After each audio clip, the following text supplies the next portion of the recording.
At the annual shareholder meeting, my father laughed and said, "She's just my assistant."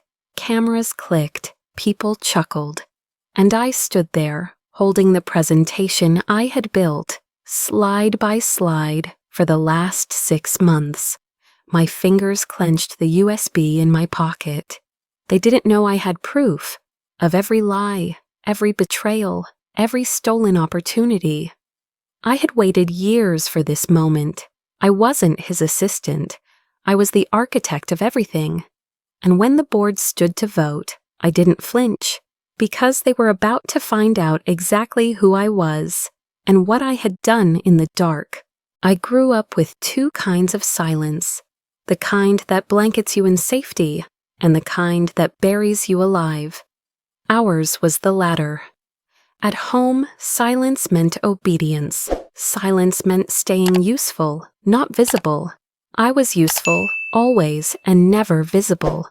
When I was 15, I memorized my father's quarterly reports. By 16, I was managing spreadsheets while my classmates danced at prom. And at 17, while other girls chose dorm rooms and majors, I chose to stay behind. Not because I was scared to leave, but because I believed staying made me valuable, important, chosen. I wasn't chosen. Ethan, my father's golden son from his second marriage, had that privilege. I still remember the day so vividly.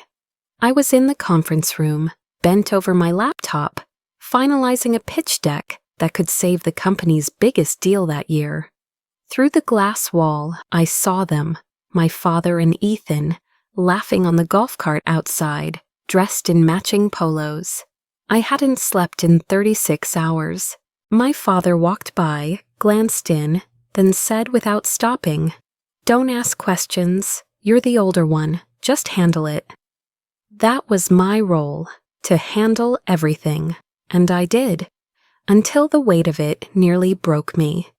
Most people think betrayal comes with sharp words or a slammed door. But for me, it was softer, more precise. It came in the form of omissions, missed names in emails, rooms I wasn't invited into, celebrations where my slides were presented, but someone else got the credit. Once, during a board presentation, I watched Ethan read from a teleprompter I had built word for word. My name was nowhere on the packet. When I asked about it later, my father said, "You're not doing this for recognition, Olivia.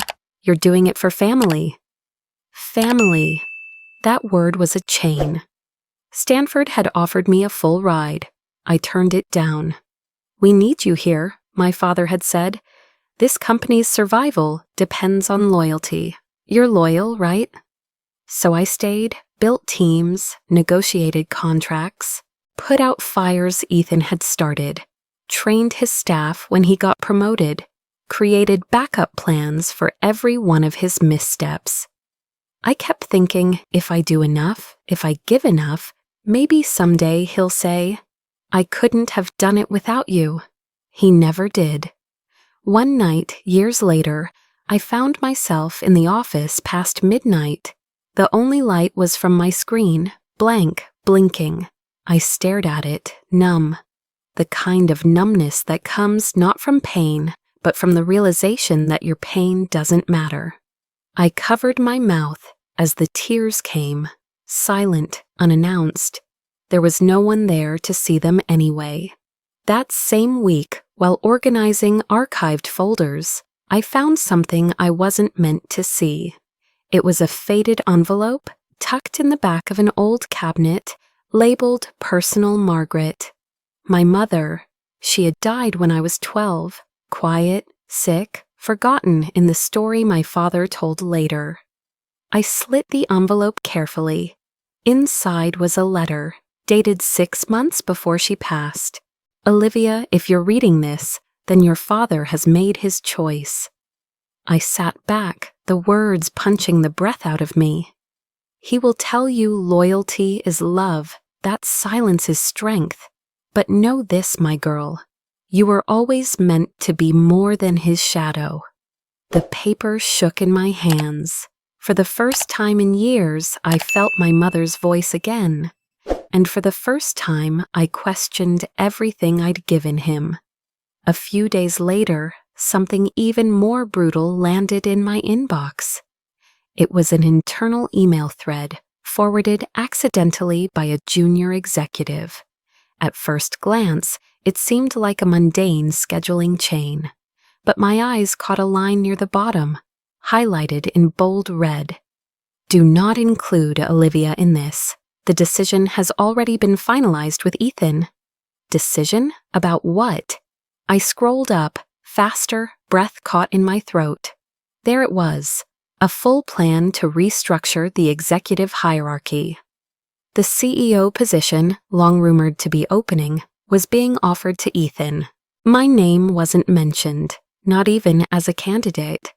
I read the email 3 times. Then again, my hands trembled, not with sadness, but with clarity. All these years, I wasn't being groomed. I was being used. I thought of every Sunday dinner I'd skipped, every vacation I'd canceled, every time I told myself, be patient, your time will come. But my time was never going to come. Not if I waited for them to give it to me. That night, I opened a private file on my laptop and typed the words, Receipts, Phase 1.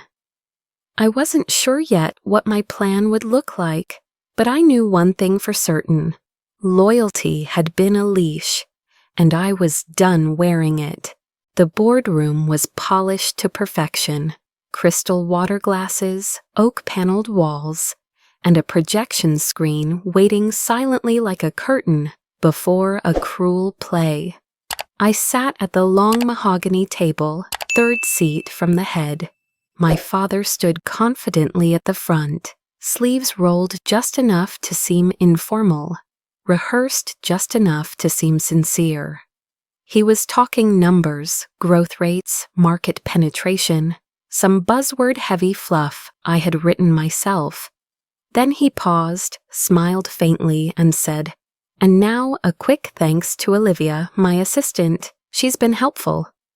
Laughter, it wasn't loud, just enough to echo. Something in me cracked. My face didn't move, not a blink, but something behind my ribs froze, shattered. Assistant? No mention of my position. No mention of strategy, execution, late nights. No mention of the fact that every slide on that screen bore my fingerprints. My name had never mattered less. And yet I nodded, politely, like always. When the meeting ended, people applauded. My father leaned in and whispered, "Smile, you're good at looking gracious." I walked out slowly, every step measured like I was balancing glass. By evening, a clip of the moment had surfaced online. Someone from PR, maybe an intern, had recorded it for the company's internal reels. But it leaked. Someone edited it. His words, "She's just my assistant." Then cut to my blank stare. Loop, loop, loop. It hit 1 million views by midnight. She built the deck and he calls her assistant? Classic Nepo CEO energy. She's about to become the villain in the best way. I lay awake reading every comment. My phone vibrated nonstop. Colleagues texted apologies they never made in person. And through it all, I thought only one thing. When someone who raised you mocks your life's work, what do you do? 2 days later, the company announced a special leadership presentation to formally reveal the new CEO. The morning of the reveal, I ironed my blazer in silence. I wanted to believe, maybe, somehow, it would still be me. Maybe that moment in the boardroom had been just theater. Maybe. The event was glamorous, press, photographers, champagne before noon.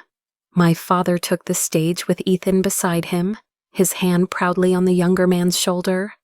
"I've made my choice," he said. I stopped breathing. The next CEO, someone with fresh vision, modern instincts, and family values, is Ethan Moore. Applause. I couldn't hear it. The ringing in my ears was too loud. As they posed for cameras, a figure approached me quietly from behind. Amanda, my father's personal assistant for 20 years, slipped something into my palm. A flash drive. She didn't say my name, just, "You should watch this." Then she walked away. I left the gala without a word. Back home, I plugged the USB into my laptop, heart pounding like war drums. Folders, labeled, organized. Emails confirming Ethan's role months before the board was told. Secret bonuses transferred to his name. Contracts altered with forged timestamps. And worse, voice recordings. My father speaking with Amanda and legal counsel. "She's loyal, sure," he said. "But loyalty isn't intelligence. She's a tool, a useful little fool." I froze. He continued, laughing. "She thinks I'll name her. That's the charm. She's so desperate to please, she never asks for anything." I leaned back in my chair, the world spinning sideways. Every word sank like a stone. How do you process betrayal when it's not just strategic, but deeply personal? I didn't move for an hour. Eventually, I walked into my mother's old room, untouched since her death. Dust-covered books, a painting half-finished, her favorite chair. I opened the drawer beside her bed, unsure why.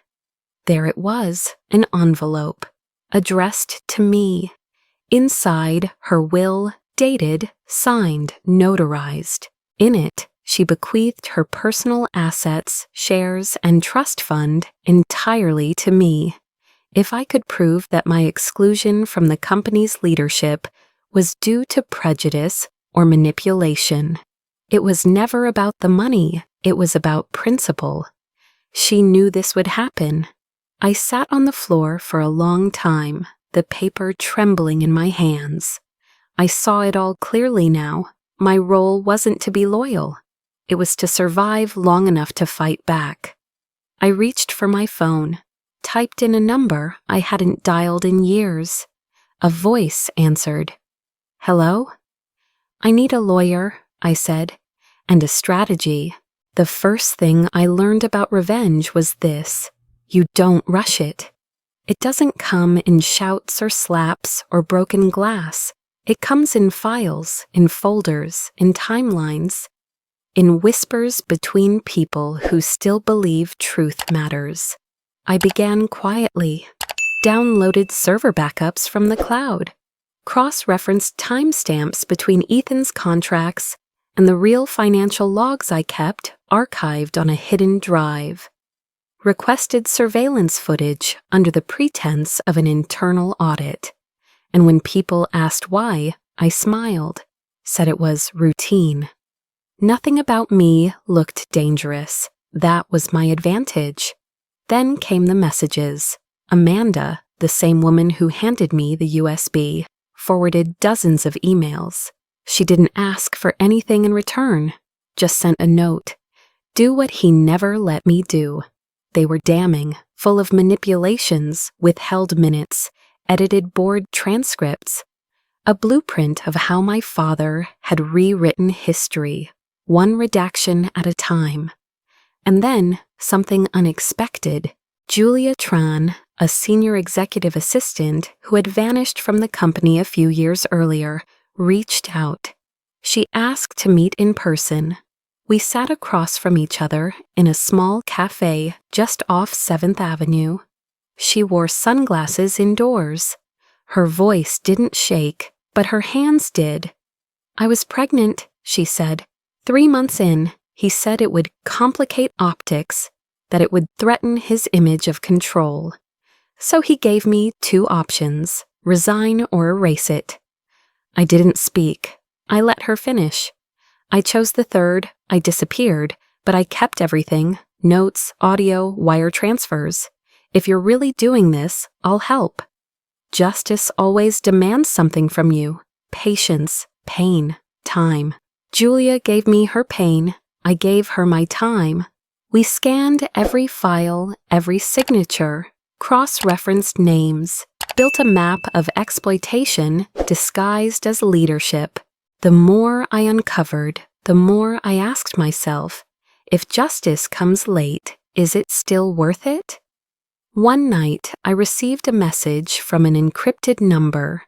I'm on your side, but you only get one shot. Use it wisely. Attached was a confidential memo from a board member, proof that Ethan's appointment as CEO hadn't been legally ratified yet. It was all staged, a performance. The real vote would happen at the annual summit, 3 weeks away. 3 weeks. I needed help. I called up an old friend, Mara, now a legal strategist in New York. We hadn't spoken in 5 years. When I told her everything, she didn't ask why it took me so long. She said, "Send me the documents. I'll build your legal armor." Then came Julian, an investigative journalist with a grudge against corporate corruption. I fed him a few crumbs, nothing too direct, and watched as he dug deeper than I ever could. Every name he found, every whistleblower he unearthed, he brought back to me like evidence in a trial the world didn't know was happening. I even found a cybersecurity expert, Lena. Hacker, yes, but ethical.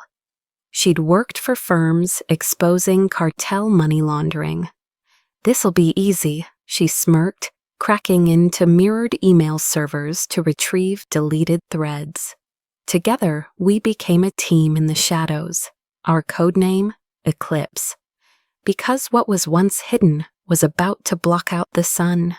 We mapped everything, a timeline, every lie, every transaction, every executive signature. Ethan's crowning ceremony at the annual summit would be our battleground. That day, every screen, every spotlight, every camera, they would see the truth.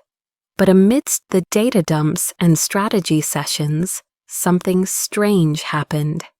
We laughed, not performative laughter, but the real kind, the release you feel when you're no longer alone.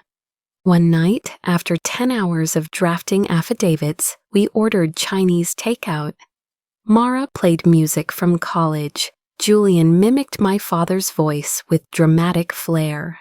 We laughed until I cried, not from pain this time, from relief. For the first time, I felt like I had a family not bound by blood, but by belief.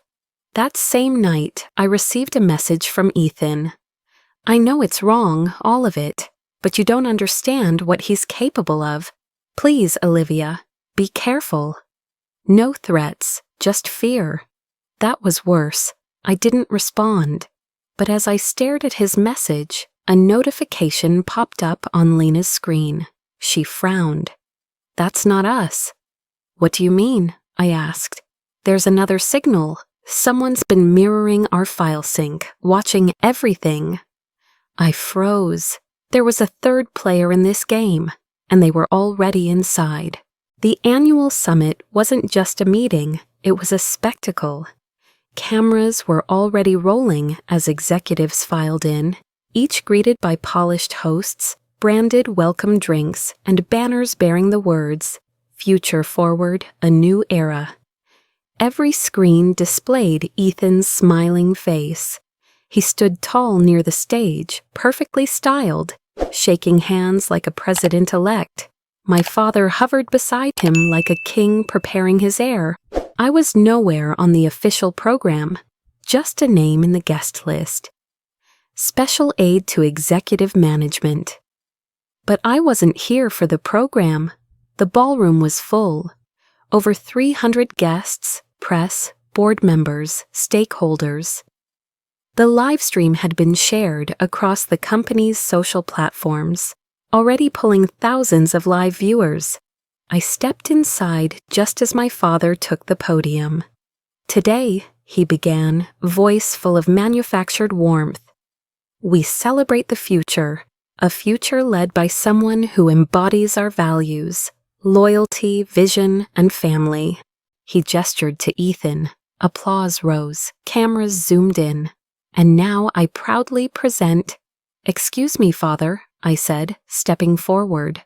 The room stilled, a single beat of silence, then murmurs. "Just a moment," he said, voice tight. "We'll continue." "I'm not here to disrupt," I said calmly, plugging a drive into the presentation system. "I'm here to reveal something the company and the board has a right to see." The screen flickered. The opening slide read, "Receipts," a beat, then another slide. Email headers, transactions, timestamps, voice clips played, my father's voice, laughing, calling me a useful little fool, calling Julia a PR risk, contracts with altered signatures, video of board meetings where votes were changed after the fact. The audience went still. Ethan's face drained of color. Then the hashtags began. Make Olivia CEO, Hajicho she built it. Blood doesn't equal leadership. Phones lit up. Screens recorded everything, and I watched my father's legacy unravel. Not with rage, not with revenge, but with cold, precise truth. "You told everyone I was just your assistant," I said, turning toward him. "But you forgot I was in the room for everything." I didn't yell. I didn't cry. I let the evidence speak. The chairman of the board stood slowly, picked up a thick folder from the table. He turned to me, unreadable. "How long?" he asked, voice low. "Have you been preparing this?" I met his eyes. "Since the day he called me an assistant." He nodded once. "We'll take it from here." The room emptied for 10 minutes while the board convened privately. No music, no talking, just a growing tension that clung to the air like smoke. When they returned, the chairman stood again. "By emergency vote," he said, "we motion to review the leadership transition. All in favor of instating Olivia Moore as Chief Executive Officer of MoreTech effective immediately?" One by one, hands rose. No hesitation. No opposition. I didn't breathe until the last hand went up, unanimous. The room broke into gasps, then claps, then roars. A standing ovation, not rehearsed, not polite, real, earned. My father stepped down from the podium. As he passed me, he leaned in. "They won't protect you," he whispered. "You think you've won, but you have my blood, and blood always turns on itself." Then he was gone. The press wanted statements. The board wanted next steps. Ethan disappeared entirely. I stayed on the stage for another 10 minutes, answering questions, issuing directives, realigning the power I had just taken. And when it was done, I walked into the now empty ballroom alone. The lights were dimmer. The applause had faded, and I stood there, realizing something strange. I didn't feel victorious. I felt hollow, like I had walked out of a fire with nothing but the smoke. Near the back of the room, I noticed an envelope on the table. My name written in Ethan's hand. I opened it, expecting regret. What I read chilled me. "There's one thing I didn't tell you, something that, if it comes out, could take all of this from you. I didn't lie to hurt you, I hid it to protect you, but I don't think I can protect you anymore." There was no signature, just a name on the back of the paper I didn't recognize, and a file code I had never seen. Power never comes clean. The morning after I was named CEO, 3 major business outlets ran glowing headlines about a new era at MoreTech. By noon, the narrative had shifted. A Reddit thread claiming I manipulated my way into power topped the front page. Anonymous sources, none traceable, claimed I'd sabotaged Ethan, falsified data, even had an affair with a board member. One tweet said, "I only got the role because I played the sympathy card of a forgotten daughter." By evening, Dr. Olivia, the opportunist was trending alongside Dr. Make Olivia CEO. The stock dipped. Investors called with hesitation in their voices. Just want to make sure this isn't going to get worse, they said, pretending to be supportive. Their tone said otherwise. I didn't sleep for 3 nights. My team worked overtime. Julian traced the smear campaign to ghost accounts linked to a private firm, one known for political disinformation.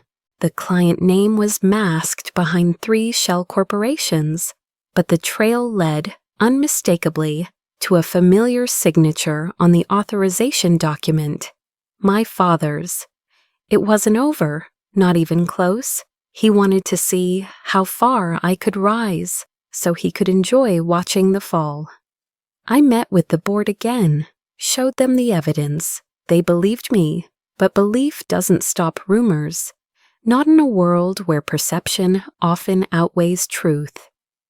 Then, on a rainy Tuesday afternoon, Ethan called. He wanted to meet. I didn't agree right away, but something in his message had felt different. Not desperate, resigned.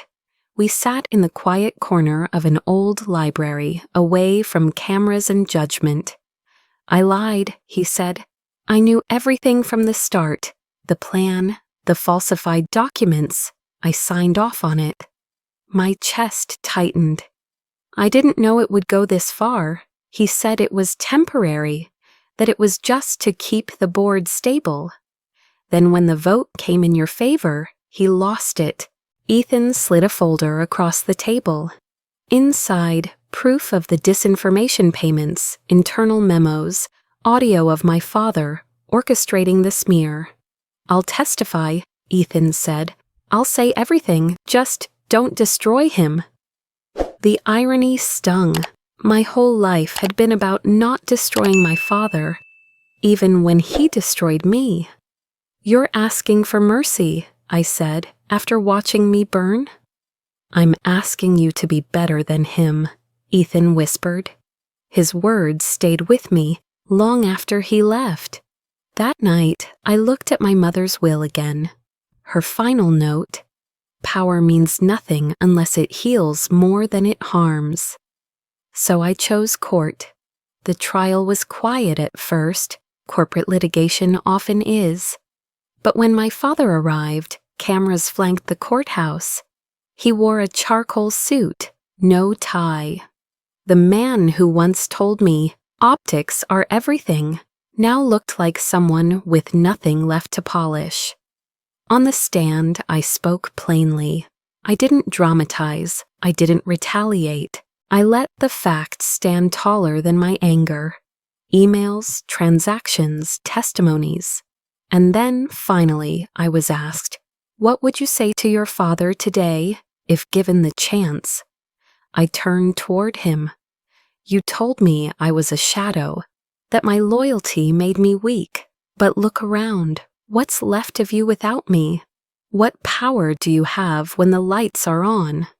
He didn't answer. He didn't look away either. The court ruled in our favor. All diverted assets were to be returned. He was banned from holding any financial authority within the company or any public corporation for life. And yet, when the verdict was read, I didn't cheer. I didn't feel victorious. Instead, I printed the last manuscript my mother had left behind, an unfinished book of poetry she had started while sick. I wrote a note on the first page, for the man she once loved and the man I had to survive. I mailed it to him with no return address. That evening, I walked the city streets alone. No entourage, no spotlight. Just me, the sound of my heels echoing on wet pavement, and the quiet ache of everything I had lost to win. Passing a small bookstore, I paused. In the reflection of the window, I saw a child watching me, maybe 9 or 10, wide-eyed and curious. She stepped closer, tugging at her mother's sleeve. Is that the CEO? Her mother hesitated. I turned slightly, offering a small smile. the girl looked up at me again. "Are you really the boss now?" I crouched, lowering to her eye level. "No," I said gently. "I'm just someone who made it through." She grinned. "That's cooler." And for the first time in weeks, I let myself breathe. Leadership felt different when I wasn't fighting to be seen. After the trial, when the dust finally settled and the rumors faded, I returned to my office, not as the outsider, not as the assistant, but as the architect of a new beginning. This time, there was no shadow, no whisper behind my back, just a quiet kind of clarity. My first act as CEO wasn't to expand, it was to rebuild from the inside out. We audited every department for equity, pay scales, promotion paths, mentorship access. For every legacy favor, I introduced a measurable metric. No more handshake hires, no more inherited roles. If you wanted to be here, you had to earn it. I launched a new leadership development initiative, focusing on first-generation professionals, especially women. We called it RISE. It paired mentors with interns, funded certification programs, and offered time off for personal development. I sat in on every kickoff meeting, not as a figurehead, but as a reminder. This company had failed me, but I wouldn't let it fail the next girl. One afternoon, I walked past the East Wing and noticed something missing. The portraits. The wall once lined with generations of men, founders, presidents, patriarchs, was bare. I asked operations to leave it that way, not to erase the past, but to leave space for what comes next. That winter, we launched the Margaret Fund.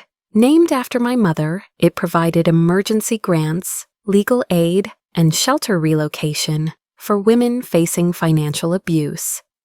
I shared her story publicly for the first time, not just as a tribute, but as a call. Within weeks, donations poured in. Partners, alumni, even former rivals contributed. I matched every dollar. One woman wrote to us, "I thought no one would believe me. Then I saw your story, and now I believe in me." Sometimes I read that sentence aloud at the end of hard days. Let it echo, because this time my name was on everything. Our first annual report under my leadership featured my signature. I didn't sign it in cursive. I printed each letter with intention. OLIVIAMOORE. That signature appeared on Forbes 6 months later, under the title CEO to Watch. The photo they used?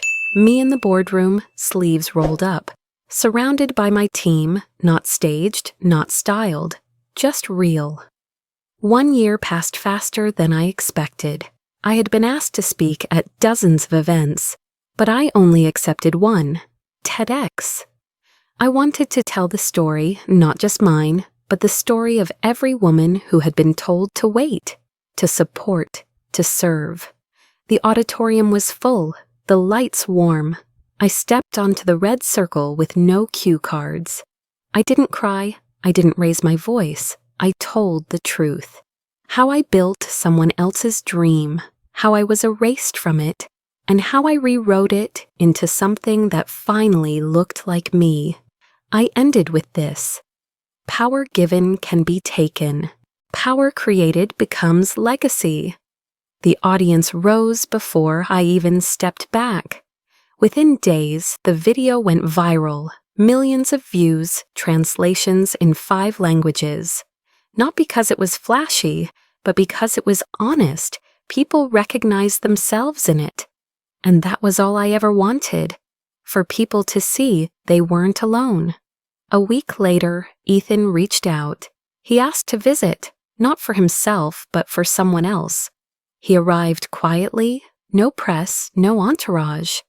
Just him and his daughter, 6 years old, shy, holding a small notebook with unicorn stickers. "She's curious," he said, "about women who lead." He knelt beside her. "This is Olivia. She's the reason you can be anything you want to be." The girl looked up at me, wide-eyed. "Can you teach me?" she asked. I crouched down, smiled gently, and said, "I'd be honored." Ethan didn't say much after that. He just nodded, then walked away, leaving her with me for a moment that felt like a handoff, not of blame, but of hope.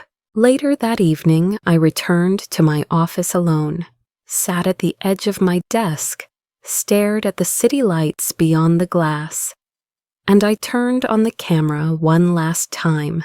This wasn't for press, it wasn't for PR, it was for the girl who once sat in the shadows, building someone else's empire, waiting to be chosen.